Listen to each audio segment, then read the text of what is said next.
Witajcie! Dzisiaj, pokazując Wam część zdjęć z mojego pobytu w Polsce w lutym 2024 roku, mojego ukochanego miasta, którym jest Wrocław, i kilka innych ciekawych miejsc ziemi kłodzkiej, opowiem Wam najstarszą historię osadników Dolnego Śląska. Ślązacy byli plemieniem należącym do Słowian zachodnich, konkretnie do podgrupy lechickiej, czyli polskiej.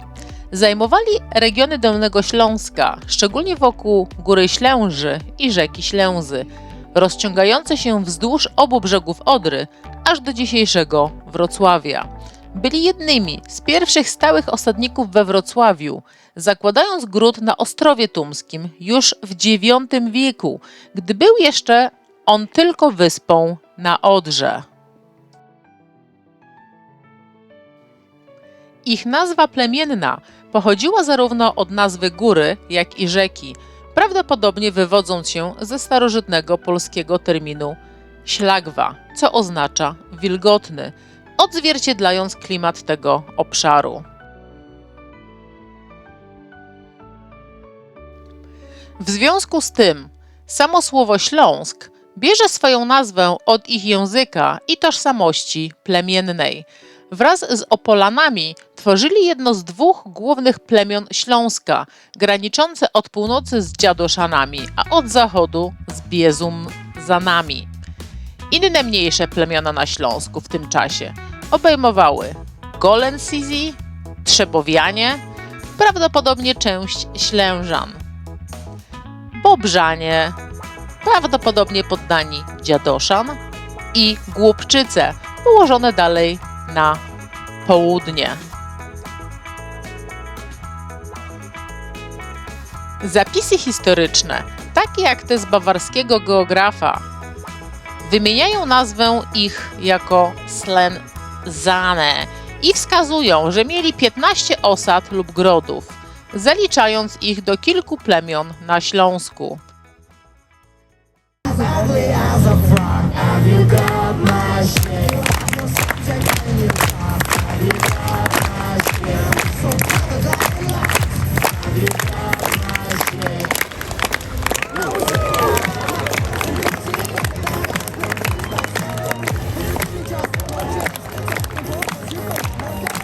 Karta z 1086 roku, szczegółowo określająca granice biskupstwa praskiego, odnosi się do nich jako do Zlasane, podczas gdy kronika Titmara z około 1010 roku nazywa ich Silenzi.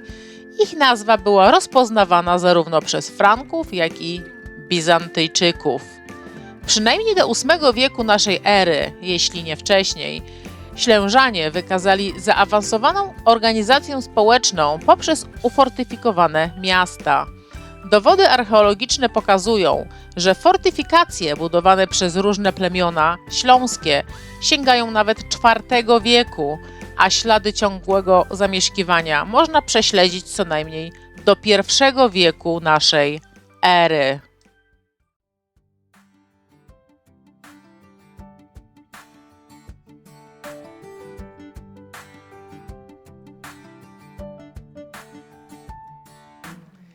Przeniesiemy się na chwilę do Kudowy-Zdrój Czermnej. Oglądamy właśnie pomnik, który tutaj powstał.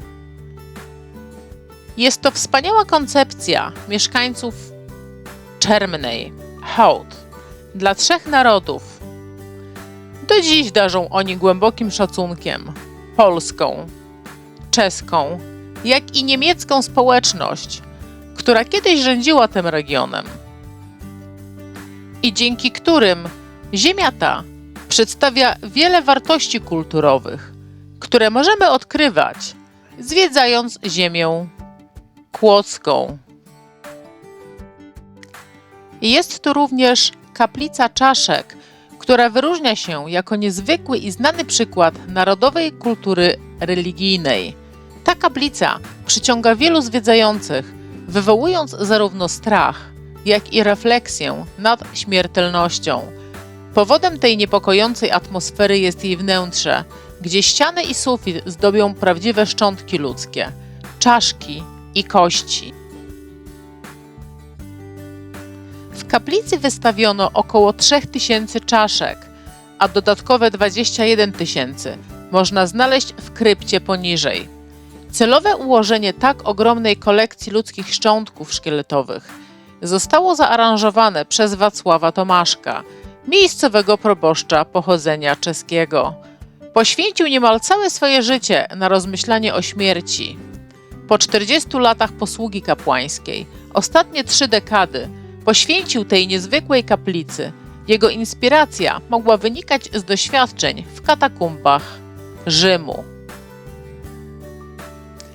Znajduje się tam również szlak ginących zawodów, atrakcja turystyczna, która obejmuje kolekcję drewnianych domków i wiatrak z 1886 roku, przeniesiony w 2001 roku z potoku koło Kudowy-Zdroju.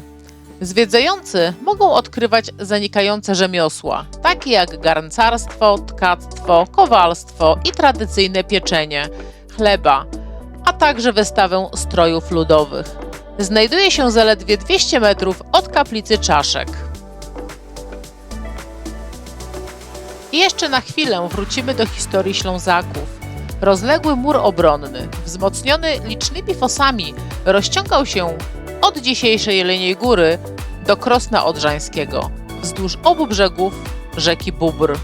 Wyrafinowanie tych umocnień wskazuje na poziom współpracy między różnymi plemionami śląskimi podczas budowy. Sugeruje to, że między VII a IX wiekiem mogła istnieć luźna konfederacja między tymi plemionami. Jednak mur ten służył głównie celom obronnym przed najazdami sąsiadujących Słowian połapskich, ponieważ żadne plemiona polskie nie miały wówczas bezpośrednich granic z terytoriami germańskimi. Począwszy od 990 roku naszej ery, po serii krótkich konfliktów z udziałem Mieszka I z dynastii Piastów i Bolesława II, księcia Czech z dynastii Przemyślidów, który był szwagrem Mieszka, zarówno Śląsk, jak i jego mieszkańcy zostali zintegrowani z Polską.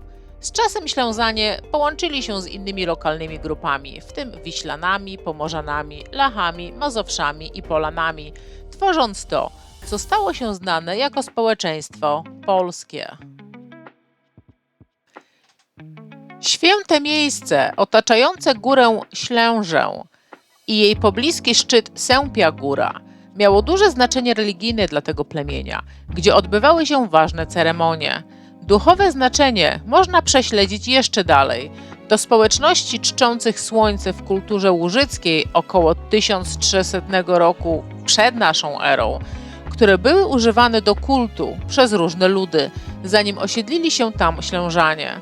W tym prawdopodobnie Siringowie, o których uważa się, że byli Wandalami. Ponadto Góra Ślęża stała się celem pielgrzymek dla innych grup słowiańskich w tej epoce. Legendy mówią, że jej szczyt uformował się po tym, jak aniołowie walczyli z demonami, które zamknęły wejście do piekła pod nim, ziemią z tej góry. To tyle na dzisiaj, moi drodzy. Mam nadzieję, że troszeczkę zainteresowała Was historia tego regionu i że odwiedzicie Ziemię Kłodzką w bliższym bądź późniejszym terminie. Ja się z Wami już pożegnam. Dzięki, że dotrwaliście do końca odcinka i do usłyszenia w kolejnym. Trzymajcie się!